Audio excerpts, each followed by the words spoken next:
একটা good news দর্শক, business standard প্রকাশ করেছে যেভাবে সংকটাপন্ন 11 ব্যাংকের 6টি ঘুরে দাঁড়াচ্ছে। সে তো খুবই ভালো। যেই লুটপাটের শিকার হয়েছিল শেখ হাসিনার সময় ব্যাংকগুলো, অনেকগুলো ব্যাংক, সবগুলো সোনালী ব্যাংক থেকে কেউ বাদ যায়নি।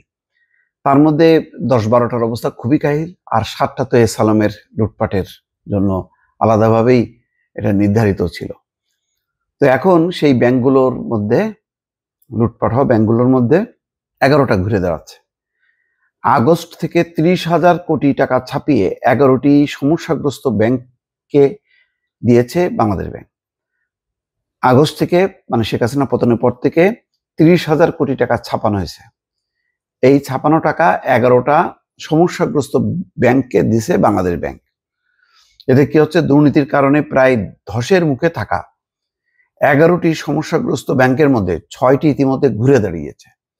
গত 6 মাসে আমানত সংগ্রহ এবং গ্রাহকদের আস্থা পুনরুদ্ধারের মাধ্যমে এই ব্যাংক এই অগ্রগতি অর্জন করেছে। মাশাআল্লাহ, খুবই ভালো সুখবর। গত বছরের আগস্টে গভর্নর আহসান এইচ মনসুর দায়িত্ব গ্রহণের পর বাংলাদেশ ব্যাংক 11টি ব্যাংকের পরিচালনা পর্ষদ পুনর্গঠন করে। এরপর কেন্দ্রীয় ব্যাংক এটির তারল্য সহায়তা কর্মসূচির আওতায় 30,000 কোটি টাকা নতুন অর্থ সরবরাহ করে এই পুনরুদ্ধারের প্রক্রিয়া শুরু করে। ঘুরে দাঁড়ানো 6টি ব্যাংক হলো ইসলামী ব্যাংক, সোশ্যাল ইসলামী bank, Exim bank, United commercial bank, IFIC bank এবং আল আরাফা ইসলামী ব্যাংক। দেখ, ইসলামী ব্যাংকটা ঘুরে দাঁড়ানোটা খুব গুরুত্বপূর্ণ, কারণ বেসরকারি খাতের ব্যাংকগুলোর মধ্যে সবার উপরে ছিল ইসলামী ব্যাংক। সেই ইসলামী ব্যাংক চরম লুটপাটের শিকার হয়েছে। অন্যান্য ব্যাংকগুলিও ঘুরে দাঁড়াচ্ছে। 11টার মধ্যে 6টা, বাকিগুলির অবস্থা কি হবে? আচ্ছা, বলা হচ্ছে এসব ব্যাংকের বেশিরভাগই আর কেন্দ্রীয় ব্যাংকের তারল্য সহায়তার উপর নির্ভর করছে না। সময় উপযোগী হস্তক্ষেপ এবং নিয়ন্ত্রক সংস্থার নীতি সহায়তার ফলে এগুলো তারল্য সংকট কাটিয়ে উঠতে সক্ষম হয়েছে। অর্থাৎ তাদের লিকুইডিটি মানি যে সমস্যা ছিল, গ্রাহকদেরকে দিতে পারছিল না, সেই সমস্যাটা এখন আর নেই। তবে নতুন উদ্বেগের বিষয় হলো খেলাপি ঋণের পরিমাণ বৃদ্ধি পাওয়া। আগে গোপন থাকা বিপুল পরিমাণ মন্দ সম্পদ এখন প্রকাশ পাচ্ছে, যা ব্যাংকগুলোর লাভজনক যে তার উপর প্রভাব পড়বে। অনেক খেলাপি ঋণ লুকায় রাখা হতো, সেগুলি সামনে আনা হতো না। এখন সবগুলো সামনে আনাতে দেখা যাচ্ছে যে আসলে খেলাপি ঋণের পরিমাণ বিশাল। এইটা এখন বড় চ্যালেঞ্জ।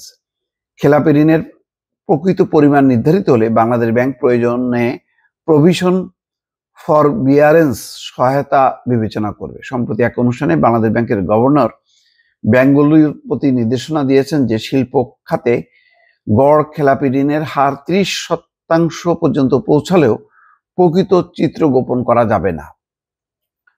5টি ব্যাংকের সংকট কাটানোর সম্ভাবনা কম। এদিকে 5টি ব্যাংক এখনো আমানতকারীদের আস্থা অর্জনে ব্যর্থ হচ্ছে এবং আমানত উত্তোলনের চাপ সামলাতে হিমশিম খাচ্ছে। যাক, সেই ব্যাংকগুলোর নাম এখানে দেওয়া হয়নি, বোঝা যাচ্ছে যে কোন ব্যাংকগুলো, এগুলি কেউ জানে না, চেনা তা না। তবে ঘুরে দাঁড়াচ্ছে যে 11টার মধ্যে অন্তত 6টা ব্যাংক ঘুরে দাঁড়াইছে, এইটা ভালো চিত্র। বাকিগুলো চেষ্টা, মানে 1 বছরও যায়নি অন্তর্বর্তী সরকার, তার মধ্যে 6টা ব্যাংক যদি ঘুরে দাঁড়ায়, এটা খুবই ভালো খবর। বাকিগুলি হয়তো ঘুরে দাঁড়াবে এবং আস্তে আস্তে একটা বিশাল লুটপাটের পর এই ধরনের একটা পরিস্থিতি তৈরি হয়, একটা নৈরাজ্যকর পরিস্থিতি। সেই পরিস্থিতি শুধু মানে আর্থিক খাত না, রাজনৈতিক, সামাজিক, সকল ক্ষেত্রে, প্রশাসনিক, সেই জিনিসগুলি কাটাতে সময় লাগবে। সেইগুলি হয়তো চেষ্টা করা হচ্ছে।